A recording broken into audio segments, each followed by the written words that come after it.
দেশ বিদেশের বাছাই করা খবর নিয়ে সর্বদাই সত্য সন্ধানী ই নিউজ ভারত।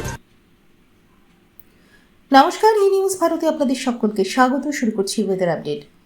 আজ 5ই জুন বিশ্ব পরিবেশ দিবস। আর এই বিশ্ব পরিবেশ দিবসে ভোর থেকে দফায় দফায় বৃষ্টিতে ভিজল বাংলা।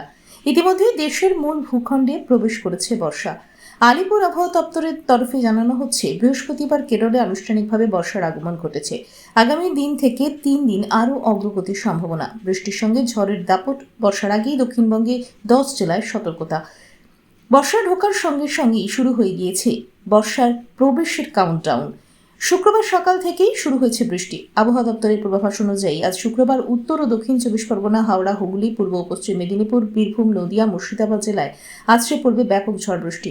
ঘন্টায় 40 থেকে 50 কিলোমিটার বেগে বইতে পারে দমকা ঝোড়ো হাওয়া। অন্যদিকে আলিপুরদুয়ার, কোচবিহার এবং জলপাইগুড়ি জেলায় ভারী বৃষ্টিপাতের জন্য হলুদ সতর্কতা জারি করা হয়েছে। এছাড়া কালবৈশাখী ঝড় সঙ্গে বৃষ্টির সম্ভাবনাও রয়েছে দার্জিলিং এবং কালিম্পং জেলায়। আজ কলকাতায় সারাদিন মেঘলা আকাশ। আজ কলকাতা ও তার পার্শ্ববর্তী অঞ্চলে দিনের সর্বোচ্চ তাপমাত্রা 36 ডিগ্রি সেলসিয়াস, সর্বনিম্ন 28 ডিগ্রি সেলসিয়াস। বাতাসে আপেক্ষিক আর্দ্রতার পরিমাণ 74%। অনুভূত তাপমাত্রা 43 ডিগ্রি সেলসিয়াস। ব্যুরো রিপোর্ট, ই নিউজ ভারত।